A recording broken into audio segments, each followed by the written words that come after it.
Hello everyone, so আজ হলো আমার বরের অফিসের বিশ্বকর্মা পুজো। সো অল সেট, সকাল সকাল রেডি হয়ে চলে এসেছি পুজোতে। অ্যান্ড ঢুকে দেখি অলরেডি ঠাকুরমশাই পুজো শুরু করে দিয়েছেন আর সবাই জোগাড়যন্ত্র করতে লেগে পড়েছে। অ্যান্ড এই যে সবাই বসে গেছে পুজোতে, অ্যান্ড ঠাকুরমশাই নিজের মতো করে পুজো করতে শুরু করে দিয়েছেন। অ্যান্ড নাও আমি একটু কিছুক্ষণ ওয়েট করে দেখি কী করছে সবাই, কেন কি ডিউ টু সাম রিজন আমি পুজোতে বসতে পারবো না। সো তার জন্য ভিডিও করার দায়িত্ব আমার ওপরে পড়েছিল। সো ঠাকুরমশাই মন দিয়ে পুজো করছিলেন আর ঠাকুরমশাইকে জোগাড়যন্ত্রী করে দিচ্ছিল আমাদের প্রিয় বৌদি।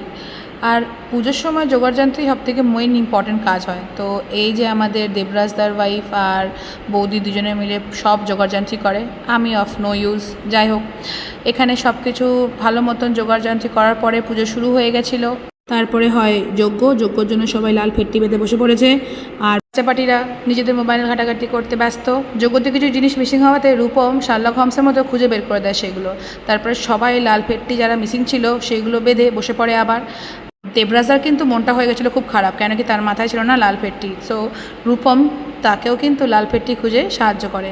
সো ফাইনালি যজ্ঞের হোম ঠাকুরমশাই জ্বালিয়ে দিলেন অ্যান্ড চারিদিকটা খুব সুন্দর পুজোর আমেজে মেতে ওঠে।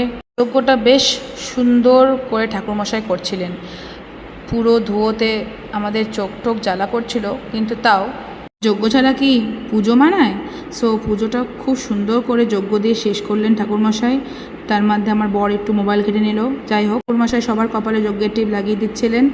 তারপর এবার একটু প্রসাদ খাওয়া যাক। এই যে হলো প্রসাদ, সবাই বসে পড়েছে প্রসাদ খেতে। বৌদি সবাইকে প্রসাদ বেড়ে দিচ্ছে। ফাইনালি হলো শেষ, কিন্তু আমার বরের কাজ হয় না শেষ, ও এখনও হিসাব করতে ব্যস্ত। সবাই অফিসের ওরা ফটো সেশন করলো, দেন আমাদের খাওয়া দাওয়া পালা। ওফ, কী যে খিদে পেয়েছিল কি আর বলবো। দিনটা হলো শেষ। Thank you for watching, bye by.